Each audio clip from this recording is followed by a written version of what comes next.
Je vous salue.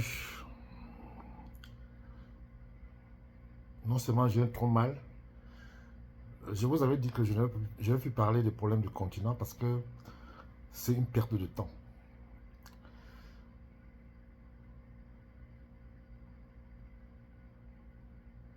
On a parlé, je vois des gens qui parlent sur la toile depuis aujourd'hui. J'ai reçu des milliers de messages de mes amis, de vous.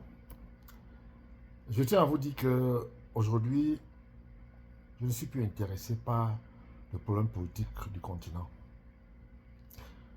C'est pour ça que vous avez vu que je vous ai dit, je vous avais dit il n'y a pas très longtemps, je crois il y a 2 ans, que je suis rentré en politique quand je me suis intéressé à la politique parce que Maurice Kamto m'avait convaincu avec son programme politique pour redonner, pour rehausser l'image du continent. Et c'est pour ça que je m'étais intéressé. Au jour d'aujourd'hui, je me suis rendu compte que c'est une perte de temps et que le président autoproclamé par la Cour constitutionnelle, qui n'a pas été légalement élu par le peuple, c'est vrai que la Cour constitutionnelle l'a proclamé comme élu. C'est vrai que le président de la Cour constitutionnelle est son oncle. Donc c'est un problème de famille. Mes chers frères et sœurs, ça ne sert plus à rien. C'est vrai qu'on peut toujours parler et faire ce qu'on fait, tant que le peuple du continent ne peut pas se relever comme un seul homme, que 1 million de gens du continent, 2 millions de gens du continent s'est levé à Yaoundé pour faire partie de ce régime, je crois qu'on est parti encore pour 50 ans. Ce n'est pas moi qui le dis, même Chiroma qui a gagné les élections, Hoha, le dit. Pourquoi le régime a refusé d'accepter sa défaite? Pourquoi il a refusé de repousser les élections législatives municipales en décembre? Parce qu'il sait, le régime sait qu'il ne peut plus jamais gagner les élections au continent. Le RDPC est non seulement vomi au continent, même bien quand il vient, il achète des gens avec l'argent, les gens votent contre eux. Ils savent.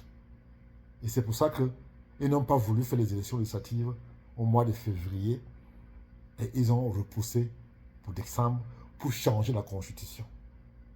Tout ça là, quelqu'un qui a déjà fait 45 ans au pouvoir et qui a un bilan négatif et qui n'a plus rien à prouver au continent, pense qu'il peut encore faire quelque chose à 99 ans, qui a déjà fait son temps. Je prends un peu le formule de mon ami Vassero, qui a dit il n'y a pas très longtemps, il y a quelques jours, que ça vaut encore la peine de s'intéresser aux problèmes du continent. C'est vrai, je suis parti du continent il y a peut-être quoi, plusieurs décennies. Je peux dire que je vous ai toujours dit que je me suis intéressé à la politique. C'est vrai, je parlais des problèmes de mon village. Je ne m'intéressais pas aux problèmes politiques parce que je savais que c'était une perte de temps. Je suis déçu et découragé. Et je vous ai parlé de ça il y a quelques jours, que je suis démotivé. J'étais sur la toile presque tous les jours pour essayer de donner l'impression qu'il peut y avoir la tenance au pays et que le président Maurice Kamto peut être le troisième président du continent. Et hélas, quand je me suis rendu compte qu'il y avait quelque chose qui se préparait contre lui, il était temps pour moi de me retirer et ne plus m'intéresser aux problèmes politiques du continent. La famille, je vous dis, bonne chance. Franchement, je suis dégoûté. Et je ne suis pas le seul. Je vois beaucoup de gens dans la diaspora, tant qu'il n'y aura pas 1 ou 2 ou 3 millions de Camerounais à Yaoundé pour demander le départ de ce monsieur-là, de ce président autoproclamé par la Cour constitutionnelle, il ne faut rien attendre du bon le continent. Vous avez vu ce qui se passe? Il y a le laisser pour compte. Les gens font ce qu'ils veulent. Il n'y a plus de contrôle. Parce qu'on sait que le président autoproclamé par la Cour constitutionnelle n'a plus le pouvoir pour décider. Il est un otage. mes chers frères et sœurs, ceux qui soutiennent encore ce régime, ayez pitié de ce grand-père de 95 ans, je nommé Paul Biya, qu'il aille se reposer dans son village. Il a détruit le continent, mais le continent va continuer après lui. J'ai entendu certaines personnes écrire et dire ici et là que il va nommer son fils. Je veux bien que de temps en temps, les gens puissent se rêver. Voilà le plan que j'ai reçu.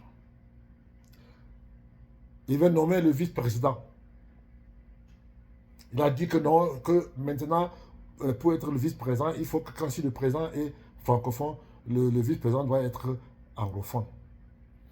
Lui, il a le pouvoir de nommer, c'est lui qui nomme le vice-président. Le vice-président n'a pas été élu, il ne sera pas élu, il sera nommé. Et après ça, là, il va alors nommer, selon cette façon que moi j'ai reçu, son fils vice-président pour être... Et vous savez très bien que si les gens du continent laissent ça, dis bah vous, moi j'attends quoi du continent? Je n'attends rien du continent. Nous, la diaspora, on n'a rien à foutre avec le continent. On se bat, on se tue, machin et tout. Je plains beaucoup plus la plupart de mes amis, que ce soit en Europe, à Londres, un peu partout, qui se déchirent pour le machin, pour le continent. Ça ne sert plus à rien. On peut parler, j'ai parlé, je me suis donné, je me suis fait insulter, je me suis fait traiter dans la boue, mais ça change quoi? Rien. Alors je me suis dit, je crois qu'il va falloir que je prends un peu mes distances parce que ça ne sert à rien. Je vous avais promis que je reviendrai quand ils vont voter, quand ils vont passer, ils vont faire le cinéma, le cycle là-bas à l'Assemblée, au Congrès, le soi-disant congrès. Et là, à ce moment-là, je peux venir pour donner mon opinion. Allez, j'ai été un mauvais type, mais il avait respecté quand même le continent. Mais on peut s'en prendre à lui. C'est vrai que quand il est parti, moi j'étais encore mineur. Et aujourd'hui, j'ai compris que ça ne sert à rien de se prendre la tête. Déjà, moi je n'ai pas le passeport de ce pays, donc pourquoi me prendre la tête avec ce pays? Je me soucie beaucoup plus de ceux qui m'aiment et qui m'adorent, qui sont ma famille et les amis qui m'adorent de ce continent. Mais je vais toujours continuer. Je vais me replier maintenant pour me battre pour les sans-voix. La politique, franchement, c'est une perte de temps. Je vous aime bien. Ici, c'est le Grand Prince.